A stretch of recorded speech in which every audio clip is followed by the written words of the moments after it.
O mga kabunyog mga kabayan, magandang araw sa inyong lahat. Welcome po sa isa na namang talakayan natin dito po sa aking bagong social media platform, itong Veritas YouTube channel ko. Kung hindi pa po kayo nakasubscribe dito, subscribe na po kayo. Mayroon din po tayong Veritas sa Meta or Facebook page. Kung hindi pa po kayo nakafollow, follow na po kayo.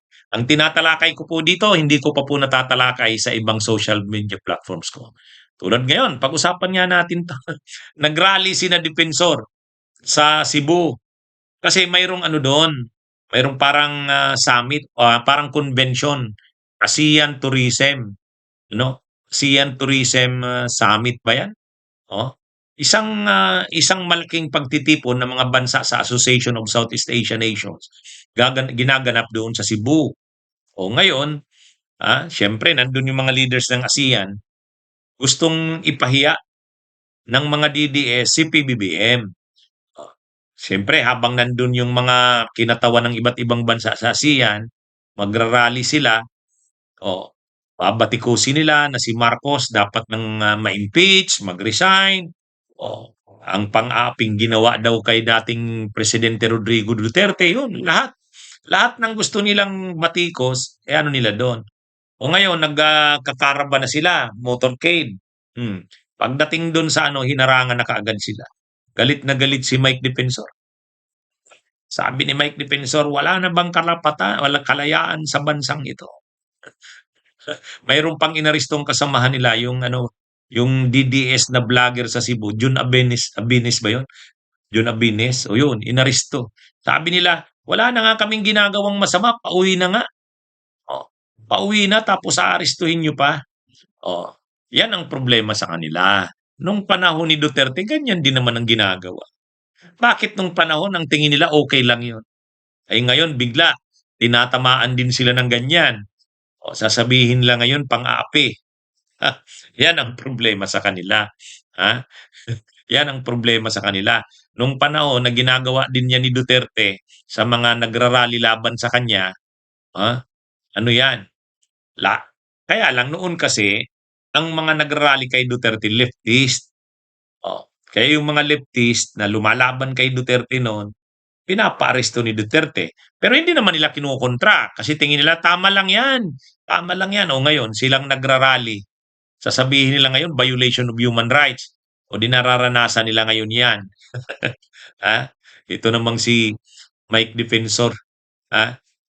Parang ano na ngayon si Mike, napapadalas ang mga rally. Nagra-rally sa Manila, nagra-rally sa Cebu. Talagang siya na ang namumuno ngayon sa DDS, sa mga sa tipong mass movement nito. Yan, ano yan, parang siya na yung kinikilalang leader ng mga DDS. Dati, sino bang dating nagli-lead sa mga yan? Si Eric Celes, saka sila Vic Rodriguez. Si Vic Rodriguez, yung maisog, hindi na natin nakikita. Ito ng grupo nila, ito ng grupo nila Chavit Singson, Topacio, si Jing Paras, yung dating congressman, si Jing Paras. Ito yung nakikita nating magkakasama lagi. Si Mike Defensor, yan yung rally sila ng rally. Kaya lang napahiya sila doon sa impeachment. Akala mo desisyonado sila sa impeachment. Akala mo talagang handang-handa na sila, may mga testigo, ebidensya. Tapos nung nagpunta sila ng Kongreso, ng Kamara, hindi tinanggap dahil wala yung House Secretary General Thursday. Pwede naman silang bumalik Monday. Hindi na bumalik nung Monday. Yung pala, wala namang kasing nakuha ng endorser. Yun, inamin din naman nila. Naglabas ng statement sila Mike Defensor. Kaya sila hindi na nag-file ng impeachment complaint nung Monday, hindi na bumalik, hindi na sila nag-refile. Hindi tulad ng ginawa ng Makabayan Black. Yung Makabayan Black, nag-file sila din ng Thursday ng umaga, bumalik sila ng Monday. Tinanggap naman. Yung impeachment complaint ng Makabayan Black, na-refer na sa Justice Committee. Pero yung kila Mike Defensor sa DDS, wala. Ang dahilan, wala pala silang endorser. Ang paliwanag ni Mike Defensor, marami daw na endorsers kaya lang daw nung bandang huli umatras na. Kasi nung hindi tinanggap doon sa office ng Secretary General, nung babalik pa nung Monday, ayaw na daw nung endorsers. Grabe naman. Isa lang naman ang kailangan na endorser, hindi sila makakuha. Oh, ang pinag-iisipan daw na magi-endorse yung anak ni Chavit Singson. Mukhang nagbago ng isip yata eh. Si Barsaga daw. O kaya lang suspendido naman. Hindi nila yata naisip yung anak ni Marcoleta. O si Tubi Chanko, ba't hindi nila gawin na ano? O kaya si Erese. Ang dami naman nila dyan mga kakampi nila eh. Sino pa ba? Di si Pulong.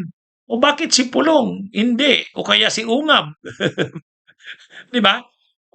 Si Duterte, ano doon? Si Pulong, pwede. Yung Omar, yung anak ni Pulong. Kaya yung Harold. Yung Harold, yung sa party list ng Duterte rin. Di ba? Bakit wala silang makuha kahit isa? Anong nangyari sa kanila sa mga DDS? Anyway, dahil hindi nag-umubra yung kanilang impeachment, doon na lang sila nagrally na naman sa Cebu. Ang plano nila sa Cebu, syempre, i-cover yan ng international media kasi ASEAN yan. Gusto nila na mapahiya si PBBM doon. Kasi habang nandun yung mga leaders ng ASEAN Tourism Summit, may mga nagrarally laban kay PBBM. Di makakakuha nga naman ng international attention yun. Yun ang naisip nila doon. I-interviewin sila, sasabihin nila yung tungkol kay Marcos, yung tungkol sa ginawa kay Duterte, yung sinusulong ngayon na impeachment. Kaya lang ang problema, hindi sila pinapurma ng PNP. Ang layo-layo pa nila, nagmo-motorcade pa lang sila, hinarangan na kaagad. Hindi na. Nakikiusap sila. Abantayin naman daw sila doon sa hindi naman talaga sila lalapit doon sa venue ng Hindi pa rin, hindi sila pinagbigyan. Hindi pinagbigyan. Tapos nag-uwian na sila. Nag-uwian na.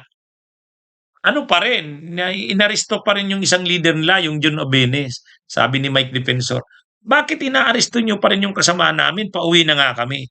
Kaya lang, baka naman may plano pa rin silang hahanap lang ng ibang ruta tapos lulusutan nila yung PNP. May mga ganyang style eh.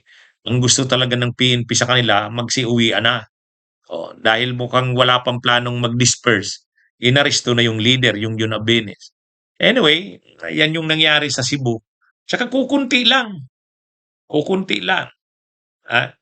Linangaw na naman yung rally nila Mike doon. Nila Mike Defensor doon. Sa Manila naman kasi sa Cebu. Langaw ang nangyayari sa rally ng mga DDS eh. Yan yung nangyayari dyan. Okay, mga kabunyog mga kabayan, magandang araw sa inyong lahat.